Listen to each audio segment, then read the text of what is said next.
dropping music now is not exciting. I think we've become too accustomed to people dropping music. I was on my way here and I'm thinking now, I think any rapper over 35 should not drop music digitally with the exception of YouTube. This gentleman right here said it 2 years ago. The streams are not set up to make us look in the proper light. When I heard this conversation, I didn't completely disagree or agree with it, but it definitely made me think because I don't necessarily believe rappers over 35 should stop putting music on Spotify, Apple Music, or DSPs. I do think you reach a certain point, especially as an independent artist, you should probably start thinking differently about what music actually deserves to go there. And I've learned some of this from my own releases. So the question I started asking myself was, do we really need to put every record we make on DSPs? Or could YouTube be used to help us figure out what people actually care about? So a few years ago, I released instrumental album, it's called Beaches and Bridges, and I went through distribution. So the music went out to the streaming platforms like a regular release, and naturally, it also ended up on YouTube. But there's something I noticed. On YouTube, it wasn't really presented as a collective body of work that I was actively building around. It basically existed as those individual topic records. And the streams were very minimal. Now, I'm not saying that because I think the album was bad. What that experience taught me was something completely different. Just because your music is available everywhere, it doesn't necessarily mean you've created a reason for people to find it.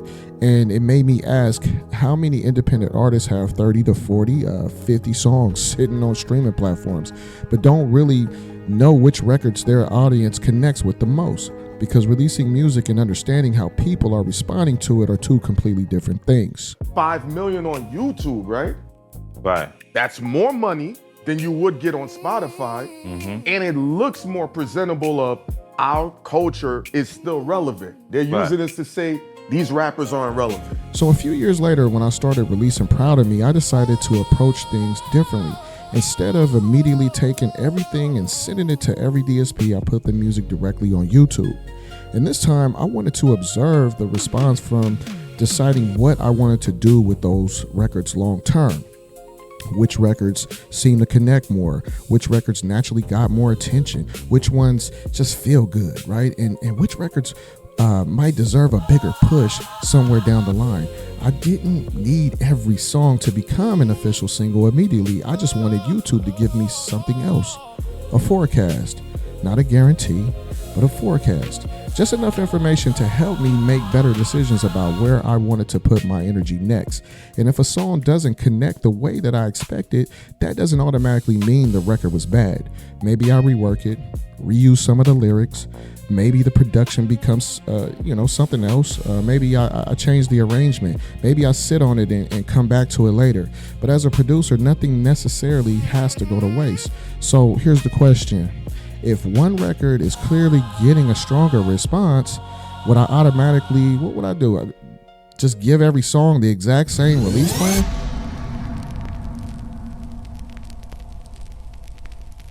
And that's where my opinion differs a little from the original podcast conversation. Their argument was more about established artists over 35 possibly not needing DSPs at all and using YouTube instead. I don't know if I'll go that far because there is still value in having your music on streaming platforms because people have Spotify playlists. People listen through Apple Music, right? People already have their preferred way of consuming music.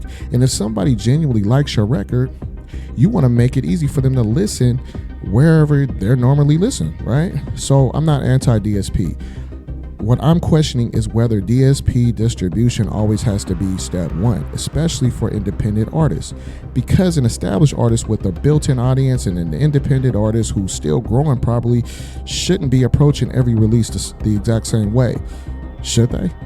An established artist already has years of history. They already have an audience. People are waiting for the record. For an independent artist, sometimes we're still figuring out what connects. And that's why I think YouTube can be very valuable. Now, why am I specifically saying rappers over 35? This is where I don't want the conversation to get twisted. I'm absolutely not saying 35 is too old to make music. I think that's ridiculous. Actually, at this age, you might have more to talk about than you did when you were 20. By 35, your perspective is different. You live more, you've learned more, and your priorities have changed. And what I'm saying is maybe the strategy should mature with the artist, because at this stage, I'm personally not interested in uploading music everywhere just so I could say, oh yeah, I dropped a project. Hey, look at me.